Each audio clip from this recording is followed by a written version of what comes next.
ఓం శ్రీ సాయిరామ్. నా పేరు ముంజపు సాయిబాబు. మాది రేకపల్లి గ్రామం ప్రస్తుతం ఉండేది. అయితే నేను గత స్వామి యొక్క కార్యక్రమాల్లో సుమారుగా 30 సంవత్సరాల నుంచి కూడా పాల్గొనడం జరిగింది. అయితే మేము ఫస్ట్లో మాకు ఏం తెలియదు స్వామి గురించి. అయితే ఇక్కడికి విఆర్పురం ఒక డివోటీ గారు రావటం, సాయిరాం ప్రసాద్ గారు రావటం, తర్వాత మమ్మల్ని అందరినీ, నేను కొద్దిగా సింగర్ని, నా యొక్క పాటలు చూసి తర్వాత మాకు పురాతనంగా చెప్పుకోవాలి ఏంటంటే, తాళపూడి నుంచి ఒక దుర్గారావు గారు అనే ఒక భక్తుడు వచ్చాడు. వచ్చిన తర్వాత ఆయన మహా సింగర్ అనమాట. ఆయన దగ్గర నన్ను కూర్చోబెట్టుకోవటం, ఆయన ఒక 30 పాటలు పాడేవాడు. నాకెందుకు కానీ నా మనసంతా ఈ సినిమా స్టైల్ మానేసి ఆయన పాటలు పాడటం జరిగింది. ఆ పాటలు నేర్చుకున్న తర్వాత మేము భజనలు అప్పుడప్పుడు పాడేవాళ్ళు. అది సాయిరాం ప్రసాద్ గారు చూసి, నువ్వు బాగా పాడుతున్నావు, మా మా యొక్క భజన మండలిగా మన దగ్గరికి వస్తే భజనలు చేస్తాం, కాబట్టి మా భజనలోకి నువ్వు రావాలని ఆయన ప్రేరణ చేయటం. తర్వాత ఒక 10-15 రోజులు కార్తీక మాసంలో చేయటం.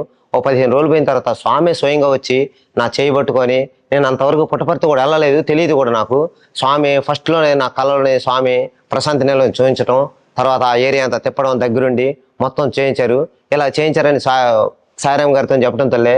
ఆ తర్వాత మేము దర్శనానికి వెళ్ళాం. వెళ్తే నేను కళలో ఏదైతే జరిగిందో అదే అక్కడ స్వయంగా చూడటం జరిగింది.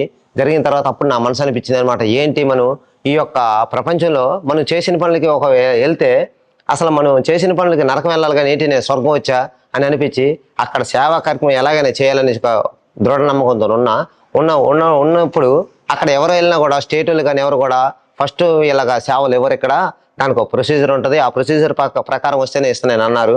తర్వాత స్వామికి 75వ బర్త్డేకి వెళ్ళటం, ఫస్ట్గా నేను సర్వీస్కి వెళ్ళడం జరిగింది.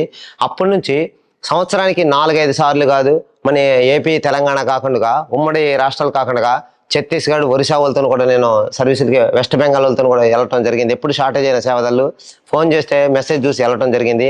ఆ విధంగా ఇప్పుడు సుమారుగా నేను 80-90 సార్లు పుట్టపర్తి గ్రామాన్ని సందర్శించడం, ప్రతి పాయింట్లో కూడా ప్రశాంతి నిలయంలో ఎన్ని పాయింట్లు అయితే ఉన్నాయో సుమారుగా 90% వరకు అక్కడ సేవా కార్యక్రమాలు చేయడం జరిగింది. అన్ని మందిరం దగ్గర నుంచి హనుమాన్ హిల్ వరకు కూడా సేవలు చాలాసార్లు వెళ్ళటం జరిగి అక్కడ ఎంతో ఆనందాన్ని పొంది, నేను వెళ్ళినప్పుడల్లా 15 రోజులు అక్కడ ఉండడం జరుగుతుంది. తర్వాత మన సేవలు అయిపోయిన తర్వాత ఇక్కడ రావడం జరిగింది. అదేవిధంగా నేను కూడా ఇక్కడికి వచ్చిన తర్వాత ఆ భజన కార్యక్రమాలు చేయించడం, స్వామికి ఒక మంచి ప్రేరణగా స్వామి కల్పించటం, తర్వాత 100 రోజులు భజనలు చేయటం, ఈ యొక్క పొద్దున్న నగర సంకీర్తనలు చేయటం, ఇటువంటి కార్యక్రమాలు జరుగుతున్నాయి. తర్వాత మాకు జిల్లా వాళ్ళు గుర్తించి నన్ను సాయి, నువ్వు పలానా ఒక గ్రామంలో భజన మండలి కన్వీనర్గా చేశారు.